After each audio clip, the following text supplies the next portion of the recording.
Hebreus, capítulo 1.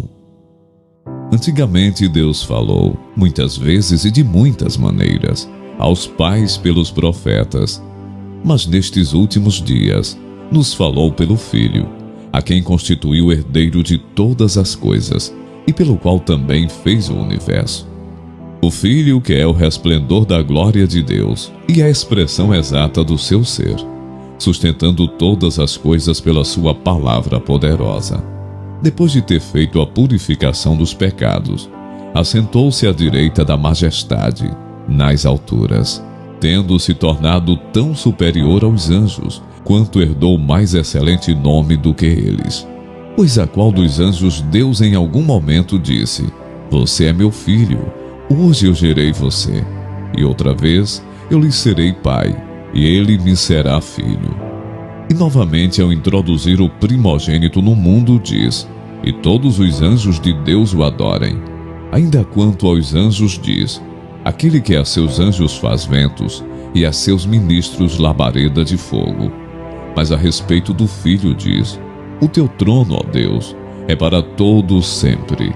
Cetro de justiça é o cetro do teu reino. Amaste a justiça e odiaste a iniquidade.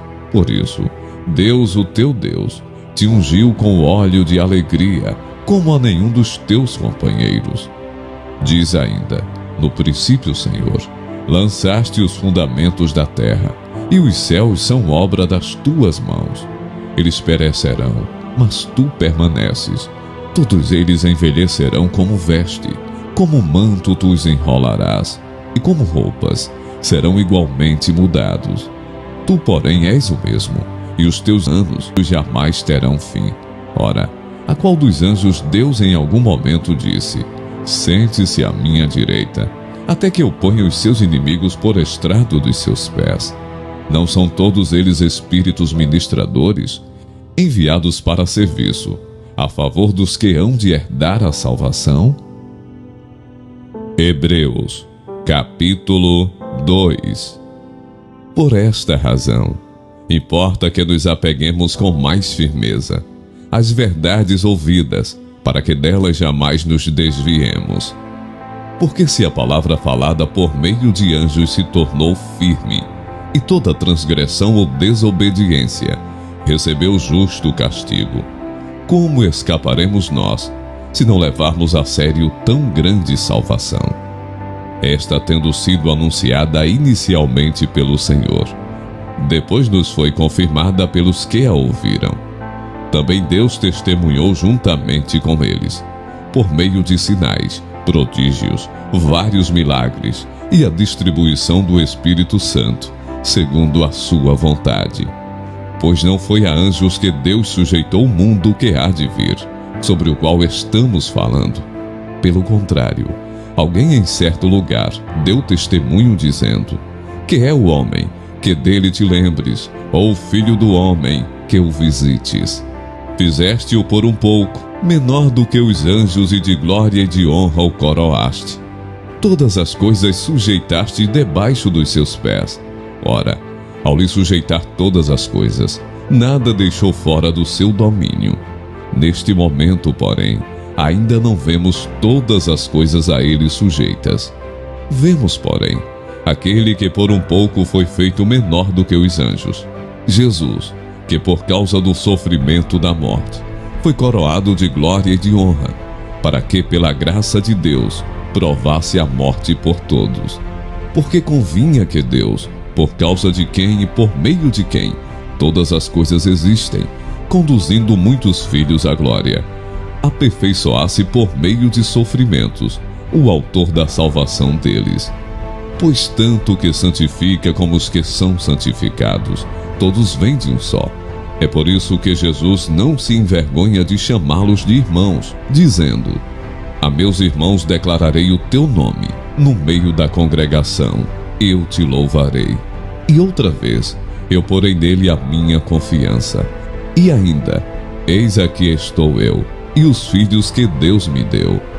Visto, pois, que os filhos têm participação comum de carne e sangue, também Jesus igualmente participou dessas coisas, para que, por sua morte, destruísse aquele que tem o poder da morte, a saber, o diabo, e livrasse todos os que pelo pavor da morte estavam sujeitos à escravidão por toda a vida. Pois ele evidentemente não socorre anjos, mas socorre a descendência de Abraão.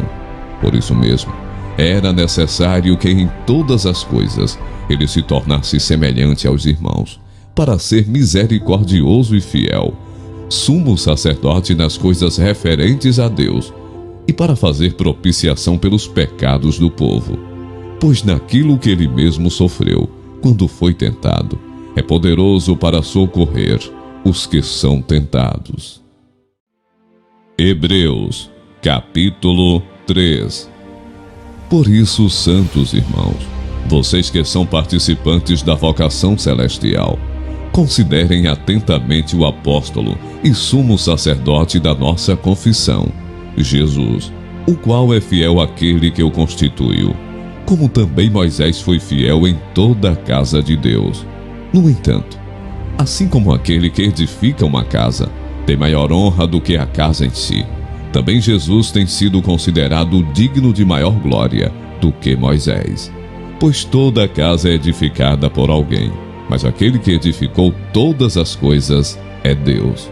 E Moisés foi fiel em toda a casa de Deus como servo, para testemunho das coisas que haviam de ser anunciadas. Cristo, porém, como filho, é fiel em sua casa. Esta casa somos nós, se guardarmos firme a ousadia e a exultação da esperança.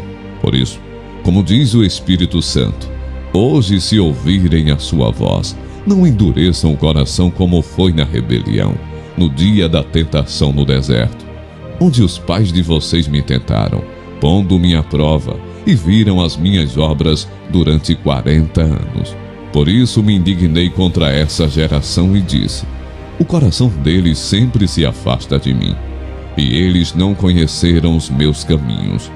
Assim jurei na minha ira: não entrarão no meu descanso. Tenham cuidado, irmãos, para que nenhum de vocês tenha um coração mau e descrente, que se afaste do Deus vivo.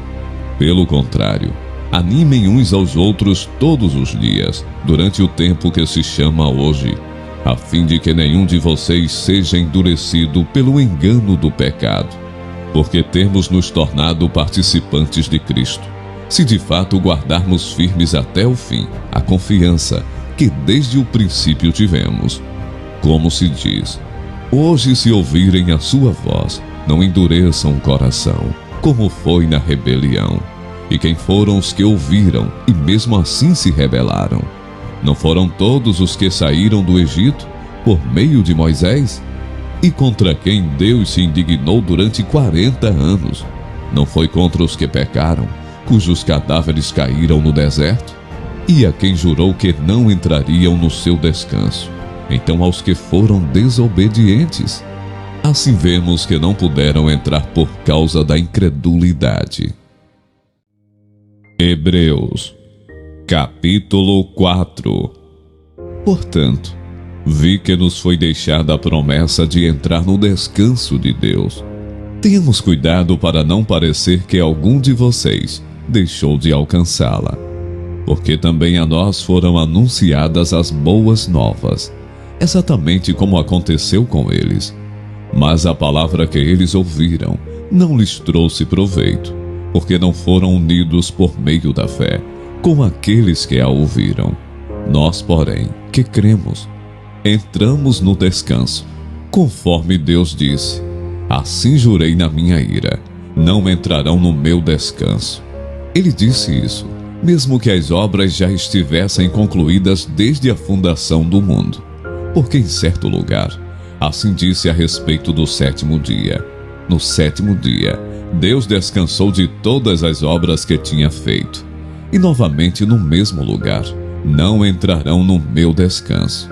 Visto, portanto, que resta entrarem alguns naquele descanso, e que por causa da desobediência não entraram aqueles aos quais anteriormente foram anunciadas as boas novas. De novo, determina certo dia, hoje, falando por Davi, muito tempo depois, segundo antes tinha sido declarado. Hoje, se ouvirem a sua voz, não endureçam o coração. Ora, se Josué lhes tivesse dado descanso, não falaria posteriormente a respeito de outro dia. Portanto, resta um repouso sabático para o povo de Deus, porque aquele que entrou no descanso de Deus, também ele mesmo descansou de suas obras, como Deus descansou das suas. Portanto, esforcemo-nos por entrar naquele descanso, a fim de que ninguém caia, segundo aquele exemplo de desobediência. Porque a palavra de Deus é viva e eficaz, e mais cortante do que qualquer espada de 2 gumes, e penetra até o ponto de dividir alma e espírito, juntas e medulas, e é apta para julgar os pensamentos e propósitos do coração. E não há criatura que não seja manifesta na sua presença. Pelo contrário, todas as coisas estão descobertas e expostas aos olhos daquele a quem temos de prestar contas. Tendo, pois, Jesus, o Filho de Deus, como grande sumo sacerdote, que adentrou os céus, conservemos firmes a nossa confissão. Porque não temos sumo sacerdote que não possa se compadecer das nossas fraquezas.